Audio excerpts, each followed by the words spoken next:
membres de la coalition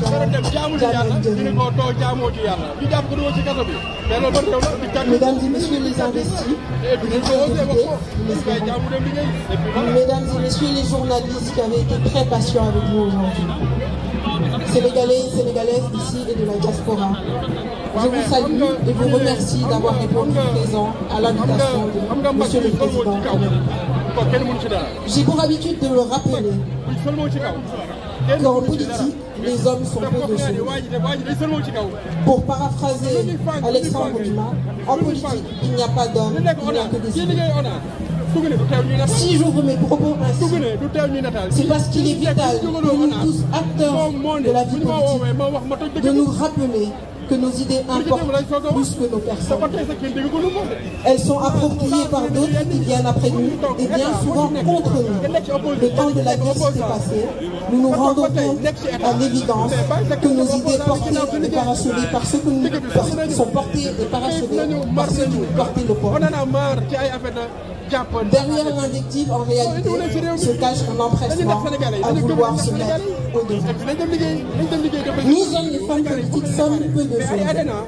La marque des grands hommes est de comprendre que notre parole n'a de sens que lorsqu'elle est constructive. Il nous faut nous oublier pour servir. Et je pense que cela vous l'a dit à suffisance. Monsieur Amadou, votre parole s'est faite rare. Elle s'est faite désirer, entraînant jusqu'à des supputations sur notre imminente sortie du jeu reprise. L'adversité est comme un arbre qui perd ses feuilles puis se donne le temps de bouger. J'ai pris la liberté d'interpréter votre silence comme un temps de renaissance. Vous avez connu l'adversité du destin qui n'a pas voulu que vous soyez président tout de suite. Vous avez connu l'adversité politique sous ses formes dures. Je crois que cette adversité est aujourd'hui en train de construire votre légende personnelle. Vous vous tenez aujourd'hui debout avec détermination et générosité devant les Sénégalais et Sénégalaises pour co-construire avec tous un projet de société prospère. Le Sénégal a traversé une vingtaine d'années politiques marquées par la recherche d'existence médiatique, par les grands déclats et les petites phrases. Ce sont ces décades de politique graduellement réduites en spectacle qui commencent à éroder les principes fondamentaux de Teranga et de Paix. Les Sénégalais, dans leur empressement à préserver leurs valeurs, ont élu une utopie qu'ils auraient bien aimé voir se réaliser au prix de notre stabilité sociale. À l'image de votre nature calme, sereine, au milieu des tumultes du monde, votre projet s'inscrit dans un renouveau qui rend à la politique ses lettres de noblesse.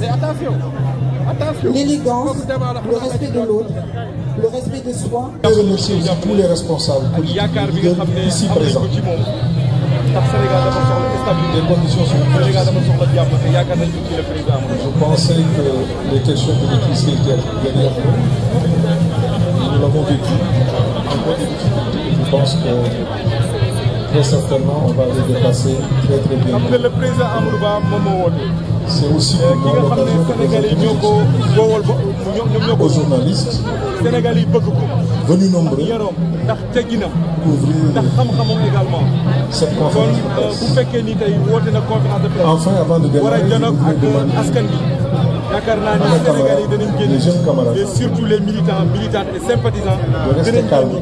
ñëw fekkee ci conférence de presse yaakaar naa ni ku fi ñëw xam na ni tey salle bi débordé na xam na ni tey 16 partis sociaux tey débordé na ndax lan cofeel bi Sénégal yi am ci le président Amadou Ba. Mais pour la circonstance, je vous demanderai de garder le calme pour permettre aux journalistes de poser des questions, mais aussi nous permettre xam nga man li ma yàgg li nga xam ne ay nit dañ ko yàgg di bañ. Mesdames et messieurs de la presse, maanaam liberté maanaam nit ki rek am nga droit wax sa gis-gis bu am nga droit dox li nga war a avant toute chose, jàpp naa ni Bougane Gueye Dany ci li mu nekk permettez-moi d'exprimer ma profonde solidarité ci réew mi la nekk di xeexal am na envers nos compatriotes victimes des intempéries, ñi nga xam ne dañoo nekk ay jafe-jafe ci biir réew mi notamment le long du fleuve Sénégal. tey ñu di ko def ay mandat de dépôt. Mes pensées vont aux familles qui ont perdu des proches, ñi fi nekk ñoom loolu dañ ko doon bañ. aux communautés touchées ainsi qu'à tous ceux qui font face à cette situation difficile. dañ ko doon bañ. Dès le 17 septembre, j'avais alerté sur l'urgence d'une action responsable et coordonnée. D'une part, du gouvernement face à ces conditions météorologiques extrêmes. J'avais insisté sur la nécessité de mobiliser toutes les ressources du pays pour répondre efficacement à cette crise. Aujourd'hui, il est impératif que ces actions soient menées avec rigueur pour protéger nos populations et prévenir de nouvelles tragédies. Mesdames et messieurs de la presse, je me tiens devant vous aujourd'hui pour m'adresser directement aux Sénégalais, car il est de peu pour la contrainte. Le pouvoir s'exerce dans le dialogue, la concertation et l'action au service du bien commun. En République et en démocratie, le pouvoir s'exerce par la persuasion et non par la terreur. Mesdames, messieurs de la presse, chers compatriotes, ces derniers jours, des accusations graves ont été portées contre ma personne.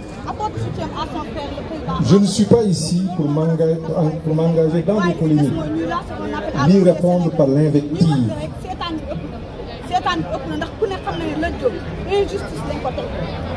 Parce que les attentes du pays sont ailleurs. Je dois néanmoins rétablir la vérité. Avec sincérité et sérénité. Et rappeler les faits. Rien que les faits. Tout au long de ma carrière, j'ai toujours servi le Sénégal avec rigueur, transparence et intégrité. Aucun acte, aucune écriture ne peut m'être imputée dans quelque gestion frauduleuse ou malversation que ce soit.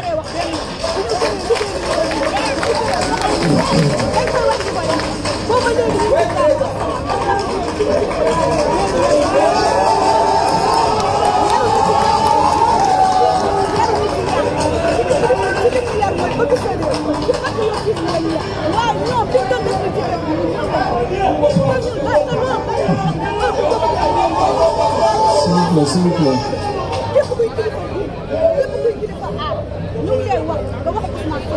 Je dis bien, aucun acte, aucune écriture ne peut m'être imputée dans quelque gestion frauduleuse ou malversation que ce soit. Et je le dis avec foi, fermeté et solennité. Je n'ai jamais été épinglé dans aucun rapport. S'il vous plaît, s'il vous plaît, s'il vous plaît, s'il vous plaît. J'ai servi mon pays dans le respect strict des règles de bonne gouvernance. Et je rends grâce à Dieu pour cela. Aujourd'hui, c'est dans ce contexte que je me tourne maintenant vers les élections législatives à venir. Et malgré tout ce qui s'est passé, j'ai fait le choix, pour l'intérêt supérieur du Sénégal, de m'engager dans cette nouvelle bataille, aux côtés d'autres partis politiques et d'autres coalitions. Cela inclut même notre ancienne coalition, où certains membres, lors de la présidentielle, avaient refusé de s'investir pleinement, voire même travailler contre le candidat de notre camp. Ce choix, je l'assume pleinement. C'est un sacrifice que j'accepte. Car au-delà des désaccords et des divergences personnelles, c'est l'avenir de notre pays qui doit toujours primer. Pour bâtir cette intercoalition, j'ai fait tout ce qui était en mon pouvoir pour parvenir à un accord global. couvrant tous les départements. Malheureusement, les exigences divergentes des uns et des autres n'ont pas permis d'aboutir à un consensus total. Toutefois, nous avons réussi à conclure des accords partiels. Les discussions se poursuivent. Je compte bien respecter scrupuleusement mes engagements. Car pour moi, la parole donnée est sacrée. Et l'intérêt de la nation reste au-dessus de toute considération. Mesdames et messieurs de la presse, chers compatriotes, aujourd'hui, il est clair que nous sommes dirigés par un gouvernement qui n'arrive pas à prendre la pleine mesure des enjeux. Depuis son installation, qu'avons-nous vu sur place? Du pilotage à vue, des promesses sans lendemain, surtout l'absence de solutions concrètes pour répondre aux préoccupations urgentes de notre peuple. Et pendant ce temps, les problèmes persistent et s'aggravent.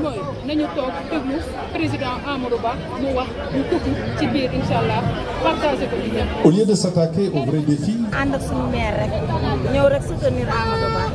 ñoo jàppale Amadou Ba te xam ne fi mu ne nii moom rek mooy lekk bi moo ko yor ku jàppalewul keneen ku dul Amadou Ba yàq nga ko ñun ñoo ngi ci Amadou Ba ba géej gi fer waaw ñun moom la ñu bëgg tey moom la ñu bëgg ëllëg ànd ak sunu monsieur le maire ak sunu madame le maire rek pour ñëw jàppale ko ak sunu doomu ndey yi taxaw ak sunu nijaay yi taxaw waaw fas yéene leen jàppale ba mu dem looy wax xale yi nga xam ne amaguñu carte ñu préparé élection yi. ñu préparé élection yi ñëw jàppale Amadou Ba te xam ne ñun li ñu gis fii jëmul kër ay cotisé 1000 francs ci yow yo nekk président ñu lay laaj 1000 francs man de sama xel tey na ci loolu torop war ñoo dimbalee dooñu ci li ñu suñu doom yi war a jox ngeen di leen ko laaj ñu leen koy cotiser di leen ko jox ma ne loolu moo tey sama xel fi mu toll nii. mais kaaw Bougane bi noo ko gisee. kaaw Bougane bi xanaa mën ñu rek dóor mi mën ko rek dóor ko ndax Bougane deful dara luy waye de ndax Bougane ku gis la mu def fee nga xam ne moom teraanga doo nga la doon yóbbu mais deful daray manquant kon nag liñ ko def nii dañ koo mën rek tooñ ko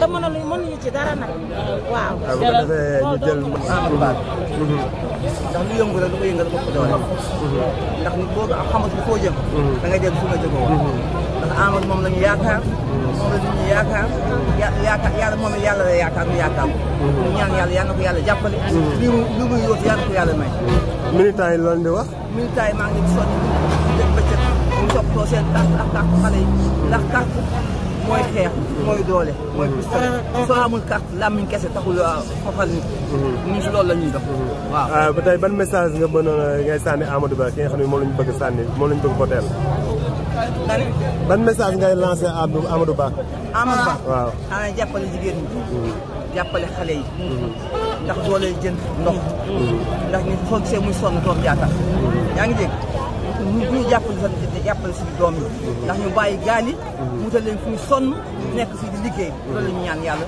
ñu ubbi bunt yi carte yi képp ku amul woon carte nañ ko dimbali ndax mu am carte ndax mu wote jërëjëf yaa booy kontaan nañu waaw yaa Maguette asalaamaaleykum maa ngi leen di ziar ànd ak sama madame la maire yi ñu fas ne ñëw jàppale Amadou Ba muy coalition jàmbal njëriñ ñun ñoo nekk ni waa Guinaw Rail ànd ak sama délégation ñun ñëpp ñu investir Waly Ndiaye tête de liste ñun Guinaw Rail Nord dañoo tëdduñu nelawuñu ñu ngi commencé suñu porte à porte di ko def pour jàppale Amadou Ba Amadou Ba nag liñ koy ñaax pour jàppale jigéen ñi nga xam ne ñoo nekk Guinaw Rail Nord ñun ay bili liste lañ du ma ko tayee di ko wax ay bili liste lañ ñun bili ba lañ àndal depuis élection législative présidentielle ba tey kon tey jii ñun ñu ngi ñaan Amadou Ba Guinaw Rail Nord mu ñëw fa seet ci femmes yi fa nekk ay jàmbaaru fàq tëdd ñoo fa nekk ànd ak monsieur le maire Waly Ndiaye di liggéey ñun nag loolu nii dëpp nañ Guinaw Rail ba mu nooy suñu tête de liste daal di Waly Ndiaye